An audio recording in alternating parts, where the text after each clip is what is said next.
The headphones screamed with a sound that shouldn't exist. A low, rhythmic pulse that made the water in Logan's glass ripple in perfect, terrifying circles. As he adjusted the frequency, the green waves on his monitor suddenly spiked into a jagged crown, and a distorted whisper, buried under layers of static, called out a name he hadn't heard in 15 years. Outside, the pitch-black Kentucky night was suddenly swallowed by a wall of orange flame as his truck erupted into a fireball, the heat shattering the very windows he was leaning against. Logan lunged for the door, but the floor beneath him began to hum with a vibration so intense it liquefied his sense of balance. Through the smoke and the roar of the fire, he saw a line of dark silhouettes standing motionless at the edge of the woods, their eyes reflecting the blaze, but their bodies frozen like statues. He pressed his hands to his ears as a sharp, metallic tang filled his mouth, and a warm trickle of blood began to run from his ear canal. Someone in this town wasn't just trying to keep him quiet. They were using the very air he breathed to tear his mind apart. Pile of Hollow Creek settled on the windshield of Logan Brewer's old pickup, a gray shroud that seemed to claim the vehicle before it even crossed the municipal line. Logan gripped the steering wheel with such ferocity that his knuckles turned the color of bone. To his left, rising out of the shimmering roadside haze, the skeleton of the abandoned mine emerged. The rusted headframe stabbed into the bruised Kentucky sky like the broken finger of a corpse, a monument to a prosperity that had long since rotted away. Logan swallowed a lump of bitter bile, feeling it wedge in his throat. In that concrete ziggurat, amidst the twisted remains of ore carts and shattered dreams, Logan's father had once looped a rope over a steel beam. The wind now whistled through the hollow apertures of the shaft, mimicking a death rattle that had echoed for 15 years. Logan refused to touch the brake. He simply pressed deeper into the seat, watching the place where Brewer blood had forever mingled with coal dust and public disgrace. Logan stood frozen on the threshold of his father's house, staring at a cardboard box sodden with morning dew. No stamps or return address marked the cardboard, only Logan's name scrawled in an angular, aggressive hand. Inside, nestled among scraps of yellowed newspaper, lay 3 audio cassettes devoid of labels. He carried the box into the stifling air of the living room, where the atmosphere tasted of mildew and stale tobacco. His fingers trembled as he slotted the first tape into the deck. Instead of music, a low, vibrating groan erupted from the speakers. This sound lacked the chaotic randomness of static. It pulsed with the rhythmic, slowed-down heartbeat of a massive beast entombed beneath the earth. Goosebumps erupted across Logan's skin, and a sickening pressure built behind his eardrums, the kind felt when diving too deep into dark water. The living room rapidly devolved into a chaotic labyrinth of cables, interfaces, and glowing monitors. Logan arranged his studio monitors on the heavy oak table, the blue light from the displays carving into the gloom and illuminating dust motes that danced like tiny ghosts. He pulled on his heavy headphones, surgically severing the sound of crickets chirping outside. Spectral graphs crawled across the screens, toxic green spikes against a void of black. Logan twisted the EQ knobs, frantically dissecting the anonymous hum to find hidden layers. Every time the frequency dipped below 30 hertz, the glasses on the sideboard began a frantic, melodic rattling. He stared at the undulating line on the monitor. It pulsed with a terrifying, mathematical precision that no natural phenomenon should possess. Logan crossed the threshold of Hector's General Store, and the bell above the door gave a sharp, metallic chime that acted like a guillotine for all conversation. A woman in a faded floral dress recoiled, clutching her purse to her chest as if Logan might snatch it. The clerk behind the counter made a show of spitting on the floor when Logan placed bread and canned goods on the belt. "We don't serve traitors or the sons of cowards here," a man hissed from the line behind him. Logan felt the prickly heat of a dozen glares boring into his back. Someone shouldered him roughly while passing, and a crumpled soda can skittered across the floor to hit his boot. The air in the cramped shop grew thick with a collective, simmering rage, and Logan tasted the metallic tang of an impending brawl on his tongue. Outside the store, the exit was blocked by the massive, immovable silhouette of Silas Hawkins. Silas's broad shoulders seemed to swallow the sun, casting a long, suffocating shadow over Logan. Silas spat a glob of tobacco juice onto Logan's boot and closed the distance until the air between them smelled of cheap whiskey and old malice. "Your time in Hollow Creek ran out before you even killed the engine," Silas rumbled, poking a thick, calloused finger into Logan's chest. Logan didn't flinch, though his heart hammered against his ribs like a trapped bird.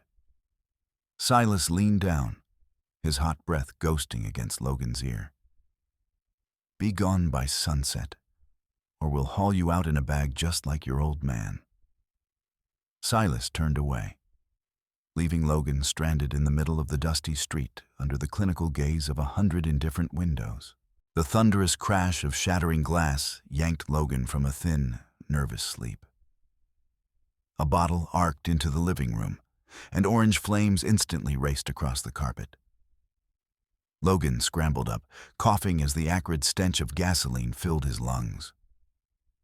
Outside, a rhythmic snapping and the tinkling of more glass signaled another projectile hitting his pickup.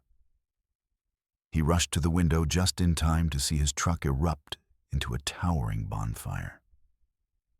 Tongues of fire licked at the night sky, casting a flickering light on the dark silhouettes of shadows fleeing into the woods.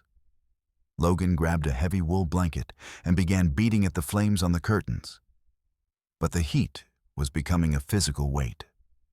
Outside, only the roar of the fire and the triumphant whistle of the wind remained, while the shadows behind the trees continued to watch the agony of his property.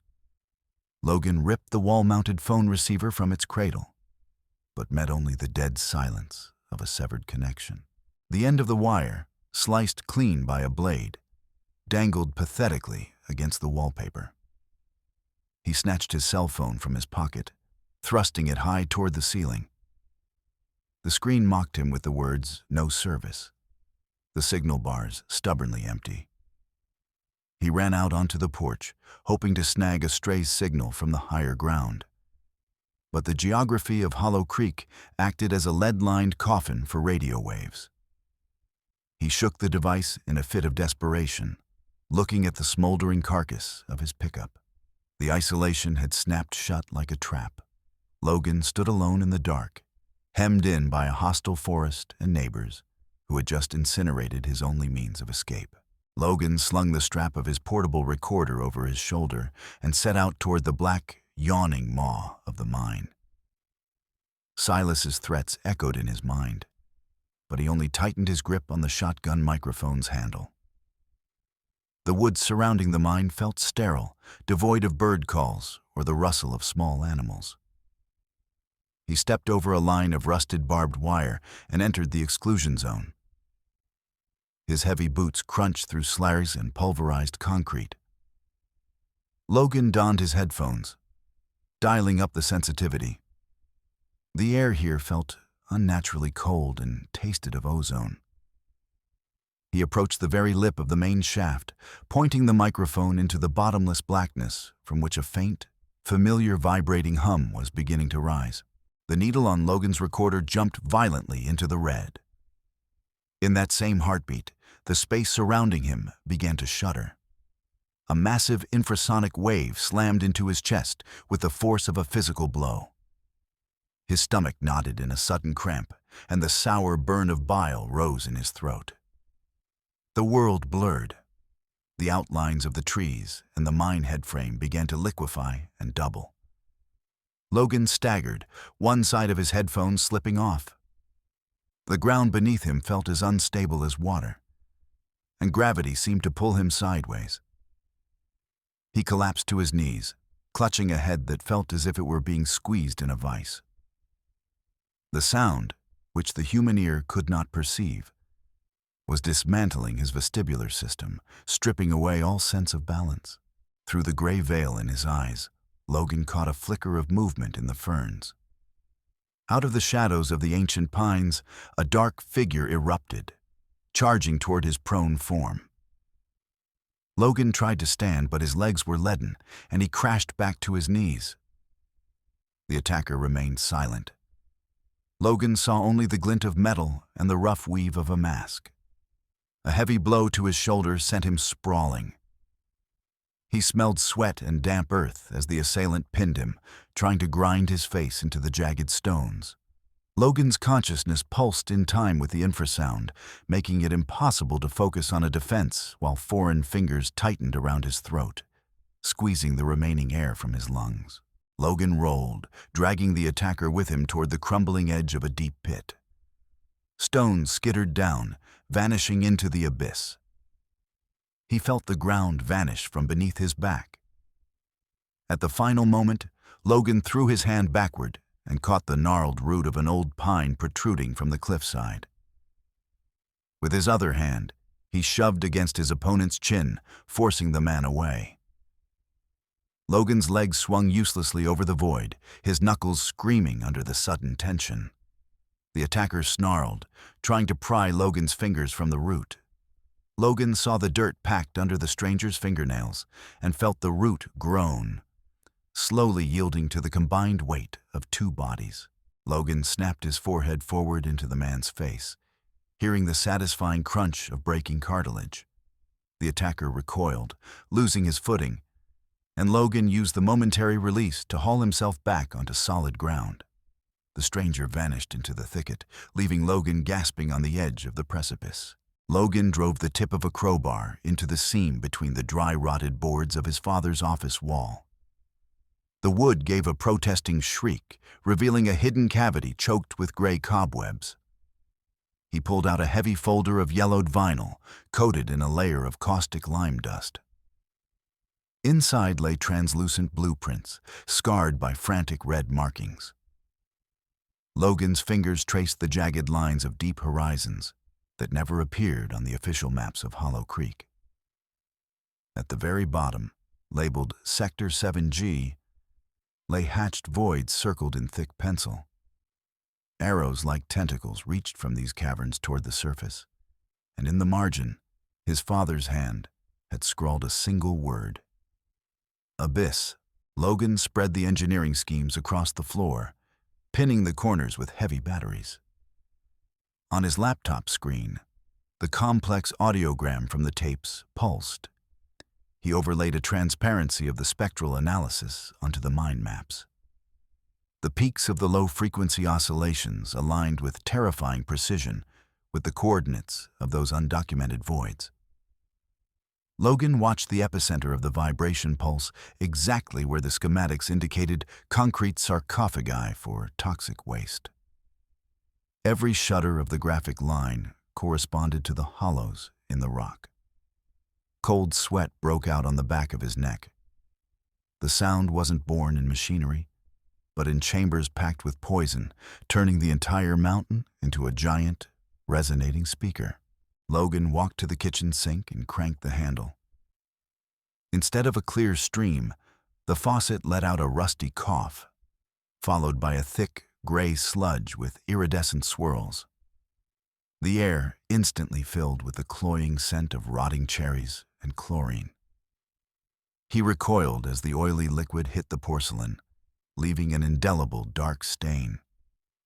Damp spots began to bloom on the wallpaper around the pipes, resembling the outlines of lichen. He ran a finger along the wall. The plaster gave way like wet cake, a caustic mush that stung his skin. The chemicals trapped in the depths had begun to migrate through the foundation, dissolving the very bones of the house and turning his sanctuary into a lethal trap. The low hum in the living room shifted pitch, taking on the ragged rhythm of human breathing. Logan froze, pressing his palms against his temples. Through the vibration of the floor, a hoarse, cracked whisper cut through. "Forgive me. I didn't want to let them in." drifted from the corner where his father's empty chair sat. Logan heard the distinct smacking of lips and the labored wheeze of the dead old man. The voice was omnipresent, coming from the vents, the cracks in the floorboards, and the marrow of his own bones. He squeezed his eyes shut, realizing the lead and mercury vapors were beginning to liquefy his mind, translating industrial noise into the ghostly apologies of a corpse. An orange glow flared outside the window, painting the twilight the color of dried blood. Logan rushed to the porch and saw a line of fire racing through the dry grass, encircling the property in a ring of light. In the firelight, he spotted Silas's silhouette standing by the road next to a heap of felled pines. The heavy trunks blocked the only exit, turning the escape route into an impassable barricade. Silas tossed another burning rag into the air, and the dry brush ignited with a fierce crackle. The heat began to blister the paint on the house. Logan paced the porch, realizing Silas's men were systematically sealing him inside a circle of flame, amputating any chance of reaching the highway. A sudden pop from the street killed the refrigerator's hum. Logan saw a shower of blue sparks erupt from the power pole outside as a severed wire hissed into the dust like a snake. The house plunged into a thick, viscous darkness. The only light left was the dim beam of his headlamp, catching a million dancing dust motes. Without the electrical hum to mask it, the vibration in his ears intensified, becoming almost tactile, as if the walls were breathing. He leaned over his notes, pinning the pages down with a shaking hand. In that silence, broken only by the roar of the fire outside, every beat of his heart felt like a hammer striking the base of his skull. Logan pushed deeper into the thicket, guided by the pulsing signal of his portable detector. Underfoot, something snapped that wasn't a branch. It was hollow bone. In a ravine choked with rotting leaves, he found a figure in a tattered engineer's jacket. The skin on the corpse's face had dried into a parchment mask, and the sockets were packed with dirt. In a death grip, the man held a plastic cassette case labeled Final. Logan carefully pried the stiff, frozen fingers apart. The air around the body was heavy and sweet. The vibration of the earth here was so intense it made his teeth ache, a sensation like deep-seated decay. The dry click of chambering rounds made Logan freeze over the engineer's body. Out from behind the thick boles of the oaks stepped 3 of Silas's men, their faces masked by deep hoods. "Look at that. The city boy gutted the poor bastard." One spat, leveling a double-barreled shotgun.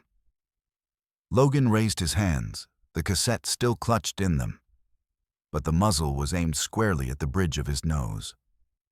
Flashlight beams danced across his face, blinding him. The men closed the circle slowly, fingers hovering over triggers. Logan saw a feverish glint in their eyes. The infrasound had scoured the reason from these men, leaving only a primal hunger for a reckoning. A shot rang out, and buckshot whistled past, shearing a branch inches from Logan's ear. He ducked and dove into a thick bank of ferns. Behind him, shouts and the thud of heavy boots erupted. Logan ran blindly, thorns tearing at his cheeks and palms. His boots skidded on wet moss as he tumbled down a steep embankment. Bullets snapped through the bark of the trees, sending stinging splinters into his skin. He didn't look back, desperate to merge with the shadows of the hollow. His heart was redlining, and ahead, the black opening of an old drainage pipe offered the only ghost of a chance. At the bottom of the hollow, the air turned thick as syrup. Logan felt a phantom needle pierce his eardrums. A sharp, blinding pain made him scream, but he couldn't hear his own voice. A warm, sticky trickle of blood escaped his ears and ran down his jaw. The world around him shuddered in the silent convulsions of an infrasonic strike. He grabbed the trunk of a birch, but the tree vibrated with such frequency that the skin on his palms began to burn. His vision tunneled into a pinprick, and his consciousness balanced on a knife edge as the monstrous acoustic press squeezed the very life from his frame. Logan lifted his head and went still with terror. Moving between the trees like shadows were the residents of Hollow Creek. Their faces were twisted in spasms, mouths wide in silent screams, dark fluid leaking from their noses. The woman from the store now clutched a bloody hatchet, her eyes rolled back to show only the whites. They moved in a sickening synchronicity, slaves to the rhythm dictated by the earth itself. Logan watched them advance as a mindless, aggressive tide. In their movements, there was no trace of the people they had once been. Logan lunged into the forest ranger's cabin, the rotted door tearing off its hinges. Inside, the air smelled of damp pine and dead vermin. His boot caught on the protruding edge of a warped floorboard. Prying the wood up with his fingers, he pulled out a stack of notebooks bound in oilcloth. The paper had yellowed, the edges crumbling like the wings of dead moths. On the first page, Logan recognized his father's sprawling script, written in ink the color of scabbed blood. Dust filled his nose as he flipped through records hidden for decades under layers of filth and neglect. Logan's eyes raced over lines where rows of zeros sat next to structural integrity calculations. He saw lists of payments from the Atlas Corporation and detailed drawings showing how his father had intentionally thinned the concrete caps on the waste sectors. A hot wave of fury hit him. His father hadn't been a victim. He was the architect of this slow-motion disaster, selling the lungs and lives of his neighbors for fat envelopes of cash.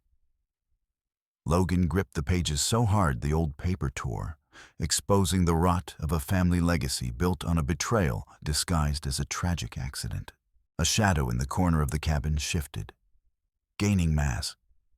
Logan saw the outlines of men in tattered jumpsuits, their faces caked in coal sludge.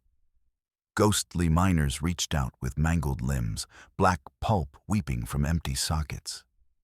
He backed into the wall, the air in the room dropping to a freezing needle prick. The toothless mouths of the dead opened, and a roar of voices filled his head, accusing him of the sins of the man who had given him his name. Logan tore through the rusted mesh of the ventilation complex. Before him rose steel horns like giant gramophones, aimed at the mountain's heart. Silas had welded high-output acoustic drivers to them, which now vibrated with a low-frequency growl. Logan touched the metal. It was searing from the sheer energy passing through it. Cables thick as a man's arm snaked across the concrete. Every pulse of the machines made his teeth feel like they were shattering, and his vision fractured into toxic rainbows, turning the silence of the forest into a relentless acoustic torture. Logan unsheathed a knife and threw his weight against the insulation of the main power cable.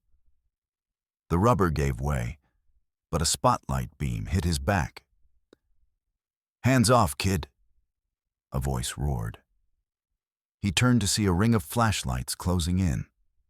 The people of Hollow Creek, armed with rebar and pitchforks, stepped from behind the concrete pillars. Their movements were twitchy, pupils blown wide. He saw white foam on the lips of a woman in the front. They weren't walking, they were advancing, driven by the madness radiating from the humming pipes. Silas stepped forward, his face looking like carved granite in the firelight. "You brought this with you, Brewer," Silas rasped, pointing at the gray sludge seeping from the vents. The crowd roared, echoing the accusation. A heavy stone caught Logan in the shoulder, sending a spike of pain through his body. He tried to shout, but his voice was drowned by the mob's fury. The residents believed Logan's return had poisoned their land. He saw Silas slowly raise a heavy carbine, aiming for his chest as the first wave of the mob raised their weapons. The whistle of a bullet past his head sent Logan diving to the side. Only one path remained. The black mouth of the main drift, smelling of damp and death. He ducked under a rusted beam, plunging into the mine. A hail of stones drummed against the metal canopy behind him. He he ran along the slick ties, cold subterranean air burning his lungs. Behind him, the screams of the mob and the thunder of dozens of feet echoed.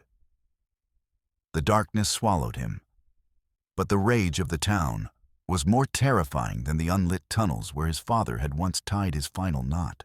In the narrow concrete corridor, the infrasound bounced off the walls, magnifying tenfold. Logan saw the people chasing him suddenly clutch their heads. One man shrieked and lunged at his neighbor's throat, tackling him onto the rails. Silas tried to aim, but his hands shook violently, and blood sprayed from his nose. In the confined space, the vibration turned the residents of Hollow Creek into wild animals. They began to tear at each other, striking out blindly. Logan shuddered at the sound of snapping bone that cut through even the devilish hum of Silas's machines. Logan's foot hit empty air as the rotted timber of a walkway snapped. He fell several meters, landing on a pile of wet slag. He coughed. The air in the lower drift was thick and sticky, smelling of rotten eggs and methane. His flashlight flickered and died, leaving him in absolute pitch. He felt the toxic fumes burning his throat, and every breath was a struggle, as if his lungs were being filled with liquid lead. The walls wept oily moisture, and he felt his consciousness beginning to drift, dissolving into the suffocating gloom of the deep earth. Out of the darkness, the silhouette of Logan Sr. coalesced. His father stood in that same noose, his neck unnaturally elongated, his tongue blackened. "Burn them, Logan," the ghost rasped, pointing to the diaries in Logan's pocket. "Let the truth rot here with us." Logan saw the skeletal hand reach out, demanding loyalty to the family's shame. The vision was so vivid, he smelled the tobacco that had always clung to his father's clothes. He shook his head to clear the hallucination, but the dead man only tightened the imaginary cord, ordering his son to accept their shared grave. A sudden jolt threw Logan upward. The mine ceiling couldn't withstand the resonance, and a rain of concrete debris hammered down. A massive beam crashed onto Logan's gear bag, pulverizing microphones and his radio into dust. He screamed, jerking his hand back just in time. He was now without communication or tools, isolated under tons of unstable rock. Dust choked his eyes and mouth, turning the world into a gray slurry. He felt only the cold concrete of the beam. His only bridge to the evidence was buried, along with any hope of outside help. Logan spotted a thin sliver of light through the rubble above. The mine walls vibrated so hard that slabs of shale were peeling off the ceiling. He squeezed into a fissure, skinning his shoulders and chest on the jagged rock.